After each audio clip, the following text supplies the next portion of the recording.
Hello everyone, so welcome to my channel Miss Botanophilic and in today's video I'll be telling you about the reproduction in lichen।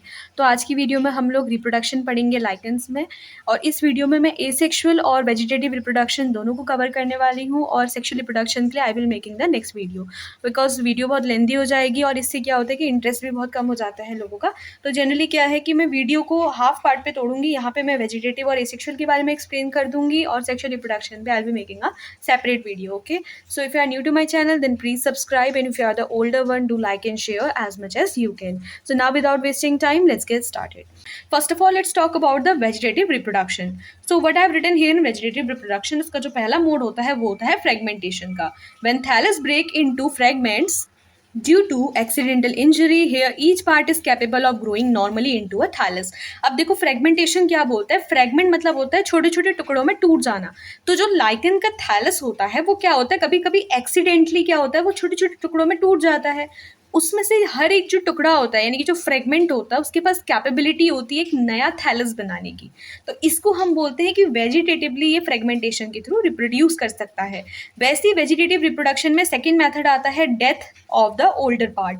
तो यहाँ पे होता क्या है that the older basal part of thallus dies causing separation of some lobes or branches and each grows normally into a new thallus। तो basically क्या हो जाता है जब हम लोग डेथ ऑफ ओल्डर पार्ट बोलते हैं तो यहाँ पे जो एक लाइकन का स्ट्रक्चर है उस लाइकन की स्ट्रक्चर में आपने देखा होगा, अगर मैं यहाँ पर डायग्रामेटिकली रिप्रेजेंट करूँ, नाउ सी जैसे ये कोई लाइकन है, ठीक है, ये नॉर्मली एक लाइकन था जो कि सबस्ट्रेट पे ग्रो कर रहा था। इस लाइकन में क्या हुआ, फ्रेगमेंटेशन हुई। फ्रेगमेंटेशन तो ऐसी होगी कि जैसे ये छोटे छोटे पीस में टूट जाएगा ना, तो इसका हर एक पीस जो है जैसे इस तरीके से ये टूट गया तो फ्रेगमेंटेशन के केस पे हर एक जाके क्या करेगा, एक न्यू थैलस का फॉर्मेशन करेगा। लेकिन यहाँ पे क्या हो जाता है, अगर हम लोग death and decay part of the older parts बोले तो जैसे लाइकन यहाँ से डिके होना शुरू हो जाता है, इस लाइकन की डेथ हो जाती है और डेथ होने के बाद क्या हो जाता है, ये इस पोर्शन तक डिके हो जाता है, इतना पोर्शन पूरा इसका डिके हो जाता है। तो यहाँ पे आप कुछ लोब्स देख रहे होगे, जैसे ये फर्स्ट लोब हो गया, ये इससे सेपरेट हो जाता है, यहाँ से जैसे ये इधर तक डिके आया तो यहाँ से एक लोब निकल के आ जाएगा, इधर से एक लोब निकलेगा, यहाँ पर एक लोब और यहाँ पे ये एक लोब बन जाएगा। तो ये लोब्स क्या होते हैं, सेपरेट हो जाते हैं और यहाँ पे जो हर एक लोब हो जाता है, इतना पोर्शन डिके करने के बाद जो ये लोब सेपरेट हो जाता है, इसमें हर एक लोब क्या करता है, जाके न्यू थैलस का फॉर्मेशन करता है। तो यही चीज आती है by the death of older parts. तो ओल्डर पार्ट्स में क्या होता है कि जो बेसल पार्ट होता है थैलस का उसकी डेथ हो जाती है। It result in the separation of some lobes और branches and each grow into a new thallus, right. Then we have the asexual reproduction. तो देखो लाइगन्स का जो एसेक्सुअल रिप्रोडक्शन होता है उसके अलग अलग मेथड्स होते हैं और जनरली मैंने जब आपको थैलस के बारे में बताया था तो मैंने कुछ स्पेशलाइज स्ट्रक्चर बताए थे। वो जो स्पेशलाइज स्ट्रक्चर होते हैं वो एयरेशन में, ब्रीदिंग में, वाटर के एब्जॉर्प्शन में, रिटेंशन में फंक्शन तो करते हैं, लेकिन साथ ही साथ वो एक बहुत इंपॉर्टेंट फंक्शन प्ले करते हैं जो कि होता है asexual reproduction in case of lichen. So सबसे पहला एसेक्सुअल रिप्रोडक्शन जो हम पढ़ते हैं लाइकन के केस में वो होता है सोरेडियम के थ्रू।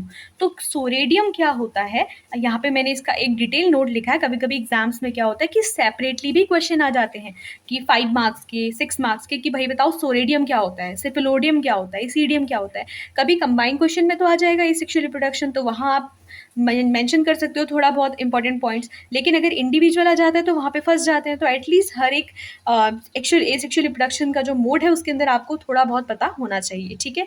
तो सोरेडियम की जब हम बात करते हैं, it is a bud like outgrowth that develop on the upper surface of the thallus. It's small greyish और वाइटिश इन कलर। तो बेसिकली क्या होता है कि जो सरफेस ऑफ थैलस होता है वहाँ पे एक बर्ड लाइक आउटग्रोथ होता है, उस बर्ड लाइक आउटग्रोथ को हम लोग सोरेडियम बोलते हैं। ये जो सोरेडियम होता है ये ग्रे कलर का होता है या फिर व्हाइट कलर का होता है। It is composed of one और few algal cell enveloped by the fungal hyphae. They detach from the thallus by mean of rain और wind and then germinate to form a new thalli. तो generally क्या होता है, यहाँ पे बाहर की तरफ फंगल लेयर प्रेजेंट होती है, फंगल हाइफे की एक लेयर होती है और सेंटर पे कुछ एल्गल सेल्स होती हैं, ठीक है। ये जो एक ग्रुप होता है, एक मास होता है, एक बॉल लाइक स्ट्रक्चर होता है जिसमें बाहर की तरफ फंगल हाइफे और अंदर की तरफ एल्गल सेल्स हैं। ये डीअटैच हो जाती है किसकी वजह से, रेन या फिर विंड की वजह से। और जब ये डीअटैच होकर एक सूटेबल सबस्ट्रेटम के कांटेक्ट में आती है तो वहां जाके एक न्यू थैलस का फॉर्मेशन कर देती है। Now when soredia develop in an organise manner in a special pustule like region, उसको हम सोरेलिया बोलते हैं। तो एक कंडीशन ऐसी आती है कि ये जो सोरेलिया हो जाता है ये ऑर्गेनाइज मैनर पे क्या होता है, पिस्ट्यूल लाइक स्ट्रक्चर बनाता है, ठीक है, उसको हम सोरेलिया बोलते हैं। तो सोरेडियम जो होता है इसी का एक अगर हम प्लूरल फॉर्म बोलते हैं तो वो सोरेलिया हो जाता है। जो कि जनरली फाइसिया और पार्मेलिया जैसी लाइकेंस में देखने को मिलता है।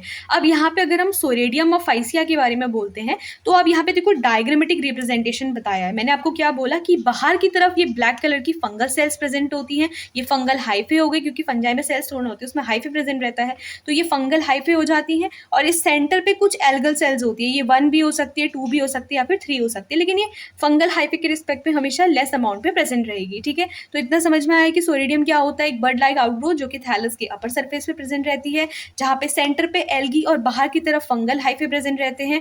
अगर ये सोरेडिया क्या होता है, ये ग्रुप ऑफ पिस्ट्यूल के फॉर्म में डेवलप करता है, तो उसको हम सोरेलिया बोलते हैं, जो कि फाइसिया और पार्मेलिया के उसमें प्रेजेंट रहता है। और ये जो सोरेडियम होता है, इसका जनरली डी अटैचमेंट कैसे होता है थैलस से, रेन या फिर विंड के through. Now this is the second method for asexual reproduction, जिसको हम लोग सेफेलोडियम बोलते हैं। ये जो सेफेलोडियम होता है, these are the wart like structure on the surface of the thallus. It's fungal and algal component differ from that of the thallus as it develop on younger part of the thallus, hence can be considered as sterile thallus for some lichen।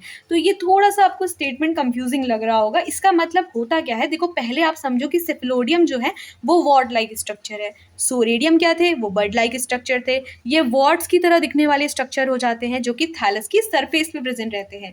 यहाँ पे होता क्या है कि fungal और algal component दोनों present रहते हैं, लेकिन ये जो सेफेलोडियम होता है, ये ज़्यादातर कौन से पार्ट पे ग्रो करता है थैलस के, ये थैलस के यंगर पार्ट पे ग्रो करता है। ठीक है, एंड जनरली क्या हो जाता है कि it can be considered as the sterile thallus for some lichen. ये कुछ लाइकन्स के लिए हम इस पार्ट को स्टेराइल भी घोषित कर देते हैं, क्योंकि जो सेफेलोडियम होता है ज़्यादातर तो वो एसेक्सुअल रिप्रोडक्शन में हेल्प करता है, लेकिन कुछ लाइकन्स ऐसे होते हैं जहाँ पे ये बिल्कुल भी एसेक्सुअल रिप्रोडक्शन नहीं करता है, तो जिस वजह से हम इसको स्टेराइल भी बोल सकते हैं। और जैसे कि ये यंगर पार्ट पे ग्रो करता है थैलस के, तो यंग पार्ट जो है वो तो अपनी स्टेज से डेवलप करेगा, और ये अपनी पर्टिकुलर टाइम से डेवलप करेगा। तो दोनों के बीच में हम लोग आराम से डिफ्रेंशिएट कर सकते हैं कि कौन सा सेफेलोडियम है और कौन सा थैलस का पार्ट है। राइट, नेक्स्ट वी हैव, यहाँ पे आप डायग्रामेटिक रिप्रेजेंटेशन देख सकते हो। जैसे ये पूरा थैलस है, ये younger part of the thallus है, जहाँ पे ये पेरेंट थैलस हो गया। इसमें क्या है, we have the algal layer, ये एल्गल सेल हो गई, ये पूरे फंगल हाइफी हो गई, दोनों इंटरमिंगल मैनर पे प्रेजेंट है। और यहाँ पे एक वॉट लाइक स्ट्रक्चर ग्रो करता है, ये वॉट लाइक स्ट्रक्चर को हम लोग सेफेलोडियम बोलते हैं, जहाँ पे क्या है, कुछ एल्गल कंपोनेंट भी है, कुछ फंगल हाइफी भी है। Right, now next we have isidium. Third method of asexual reproduction जो होता है वो होता है इसीडियम का। इसीडियम क्या होता है, these are the small stalked greyish black coral like outgrowth that develop on the upper surface of the thallus. It has outer cortical layer enclosing algal and fungal component. It germinate in favorable condition and form the new thallus, and it increase the photosynthetic surface of the thallus. तो generally इसीडियम क्या होता है, ये छोटे से stocked greyish black दिखने वाले corals की तरह आउटग्रोथ होते हैं। कोरल आपने सुना होगा ना कि जो ओशंस होते हैं, सीज होता है, वहाँ अंडरग्राउंड नीचे की तरफ क्या होता है, हमारे पॉरीफेरन्स होता है। आपने सुना होगा, पॉरीफेरा वर्ड सुना होगा, जब आप जूलॉजी में एनिमल क्लासिफिकेशन पढ़ते हैं तो वहाँ पे पॉरीफेरा फाइलम होता है, तो उसके जो मेंबर्स होते हैं वो कोरल्स का फॉर्मेशन करते हैं। तो जनरली ये जो कोरल्स होता है, कभी कभी सीलिंट्रेट्स के मेंबर भी इसमें पार्टिसिपेट करते हैं, नॉट ओनली पोरीफेरेंस। तो यहाँ पे जनरली क्या होता है, ये कुछ stocked blackish coral like outgrowth होते हैं, जो कि क्या होते हैं, थैलस की सरफेस पे अटैच रहते हैं। अब इनमें क्या होता है कि आउटर साइड पे कॉर्टिकल लेयर प्रेजेंट होती है, जो कि एल्गल और फंगल कंपोनेंट को इंक्लोज करती है। ये जनरली क्या करते हैं, थैलस का सरफेस एरिया बढ़ाते हैं, और ये क्या करते हैं, फोटोसिंथेटिक सरफेस को इंक्रीज करवाते हैं। जनरली एल्गी जो होती है वो फोटोसिंथेसिस परफॉर्म करती है, तो ये फोटोसिंथेटिक एरिया को क्या करेंगे, सरफेस के थैलस को इंक्रीज करवाएंगे। And they germinate in favourable condition and form the new thallus. ये फेवरेबल कंडीशन जैसी आती है, जर्मिनेट कर जाते हैं एक नए थैलस में। ठीक है, यहाँ पे जो हमने इसीडियम पढ़ा, इसका शेप बहुत अलग अलग टाइप का होता है। इसका शेप या तो रॉड शेप होता है, कोरल शेप होता है, सिगार शेप होता है, या फिर we have the scale shape. ठीक है, तो देखो अब इसकी एक ट्रिक बताती हूँ कैसे याद करनी है।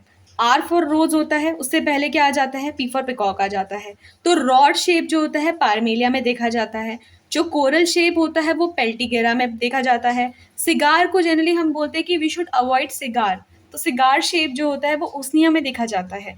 And we have scale shape. Scale से हम लोग कॉलम्स बनाते हैं ना, तो यहाँ से आप कोलेमा वर्ड याद कर सकते हो। तो ये लाइकन्स है और इसमें ये शेप है जिस टाइप के क्या होता है, इसीडियम देखने को मिलते हैं। तो rod shape in Parmelia, coral shape in Peltigera, cigar shape in Usnea and scale shape in case of Collema. ठीक है, तो ये डायग्रामेटिक रिप्रेजेंटेशन है, जैसे आप देख सकते हो इसीडियम का।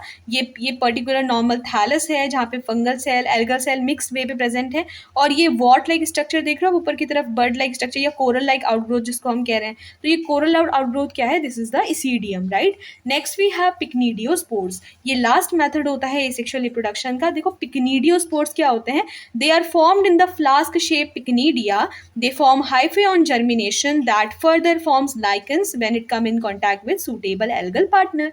तो ये थोड़ा सा अलग एक केस है किसका, एसेक्सुअल रिप्रोडक्शन का, बिकॉज यहाँ पे क्या होता है कि पिक्नीडियोस्पोर्स डेवलप होते हैं हमारे एक फ्लास्क शेप स्ट्रक्चर के अंदर जिसको हम लोग पिक्नीडिया बोलते हैं, ठीक है। ये जो फ्लास्क शेप स्ट्रक्चर डेवलप होते हैं ना पिक्नीडिया के अंदर, ये क्या करते हैं, हाइफे का फॉर्मेशन करते हैं। अब हाइफे बना रहा है तो यानी कि अभी तो सिर्फ फंगल कंपोनेंट बना है, अब ये जैसे ही किसी सूटेबल एल्गल पार्टनर के कांटेक्ट में आएंगे तो वैसे ये क्या करते हैं, एक लाइकन का फॉर्मेशन कर देते हैं।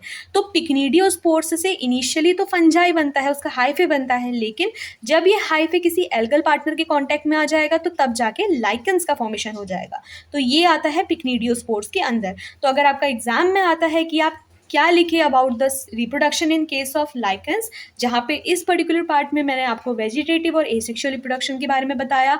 वेजिटेटिव रिप्रोडक्शन में हम लोगों ने पढ़ा death and decay of the thallus, और सेकंड हमने फ्रेगमेंटेशन के बारे में पढ़ा। एसेक्सुअल रिप्रोडक्शन के अंदर भी टॉक्ड अबाउट सोरेडियम, इसीडियम, सिफेलोडियम, ठीक है, पिक्नीडियोस्पोर्स। तो ये 4 चीज़ें आप एसेक्सुअल रिप्रोडक्शन के अंदर मेंशन कर सकते हैं। So these are the only notes under the topic the asexual reproduction in case of lichens.